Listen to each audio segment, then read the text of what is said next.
Do you feel like your baby's safe with baby products? Well, go ahead and stick around with this video because there's a couple of products out there that are really not safe and you guys should totally be aware of. I was actually looking at this. Again, I'm Adrienne. I'm a pediatric occupational therapist of 13 years. I have worked in the NICU. I specialize in feeding. I have worked in in-home therapy, and I am a mom of 2 under the age of 3. So I just wanted to kind of share a little bit about myself as well too before I dig in. All right, so let's go ahead and dig in with these 4 different products that I have noticed and that I am steering away from as a mother and as a therapist when I'm coming into these homes and giving therapy to these kiddos. Number 1 is the batteries. Any toy that has the round batteries. I'm going to place a picture right here so you guys could check it out. So these round batteries, if your baby swallows it, I did not even know this, it could erode your baby's esophagus and can lead to really death. I was shocked. I did not know anything about that. So I am steering clear away from, these baby toys that you need to unscrew to be able to place these little round batteries in, because I didn't know that the effects of these little round batteries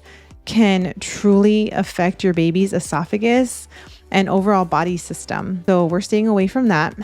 Number 2 is water beads. Now, as a pediatric occupational therapist here, we love sensory bins, right? We love the sensory, any type of tactile experience for the babies and for toddlers and that kind of thing. But we know that at this age, even in toddler age, they're placing a bunch of stuff in their mouth. Now, I have heard multiple times, even through like TikTok and also other videos here through YouTube, where there are moms that are sharing these really scary stories more so than anything, where these babies and kiddos are swallowing these water beads and they end up growing inside the body.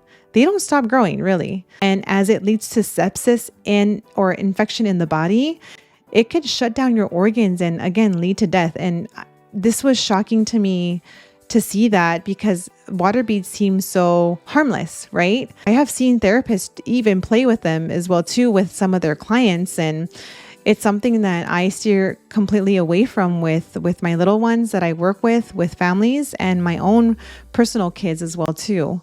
So please stay away from water beads. They're 1000% very dangerous, especially when they're inhaling them and they're putting them in their mouth, or even if they put them in their nose or anything like that. They're not good. Definitely not good and very dangerous overall. Number 3 is these amber necklaces. I am steering clear away from that. Obviously, it's a choking hazard, because if you're putting this necklace around the baby's neck, clearly if the baby's sleeping, you don't want to disturb the baby, right? Where you're like, oh, let's go ahead and take off this necklace. Typically, these necklaces are a choking hazard. And then also these small little beads, they could totally rip this thing apart. And then again, it can also be a choking hazard for the baby as well too. It's definitely steer away from that when it comes to the amber necklaces and when it comes to the baby teething. There's other ways to be able to help the baby when it comes to teething, but definitely this is something that maybe you might not want to consider as well too. Last but not least, number 4, head-shaped pillows. There are a couple of parents that swear by it, right? When it's like, oh, it's really decreasing my baby's head preference, and it's decreasing the baby's, flattening or flat spots of the head. But typically these are very dangerous, because you're typically not supposed to have anything in the baby's crib at all whatsoever, because the baby can suffocate with these particular pillows. I don't even know why they have them out there, to be quite honest, and why they have them on the market. But, typically I don't recommend it as a therapist. Other therapists do not recommend it at all whatsoever. And there's no research to really back this up.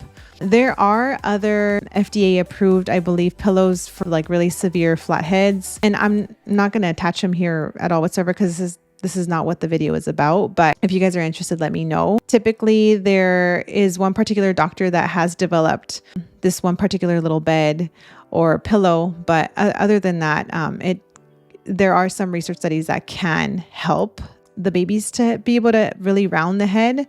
But typically after the age of 6 months, that's where you need more so of a helmet. Prior to 6 months, that's where You can utilize, positioning techniques, stretching techniques. Check out this video up here too.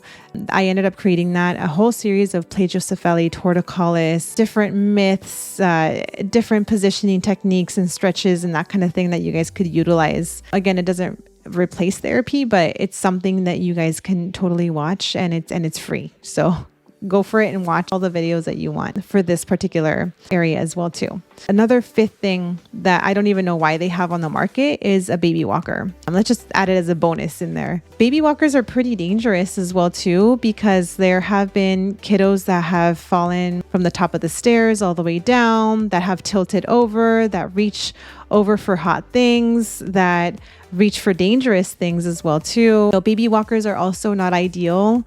There's no research to prove that it really helps the baby walk. It really truly doesn't. It does not help the baby walk at all whatsoever. So baby walkers are more so harmful than good. Again, because they strengthen other muscle groups that they really shouldn't be strengthening. It's more so of like the extensor pattern muscles rather than the flexors, which is the core muscles and the hip flexors and that kind of thing. So it's something that I do not recommend at all whatsoever as a therapist. A lot of therapists really hate that and they're very dangerous overall when it comes to baby walkers. So that's my fifth bonus one. Other than that, do you guys know of any other products out there that you're like, okay, well, this is, I can't believe they have this thing on the market, or why would they even give babies this, But other than that, yeah, just check it out. Hopefully you guys could go ahead and share this with your family of things to kind of steer away from. I certainly talked to my mom about these different things as well. And when family members end up giving me something like that, then I just kind of put it off to the side and I'm like, thank you, but I'm not going to utilize these things. But I really appreciate the wonderful thought behind it, right? And then let me know too, like what do you guys do when it comes to, when your parents or family members or friends end up giving you something that you truly just do not want? What do you do, right? Do you just take it and not utilize it? That's kind of what I do. So other than that, yeah, just wanted to get an idea. All right. Have a good day. Bye-bye.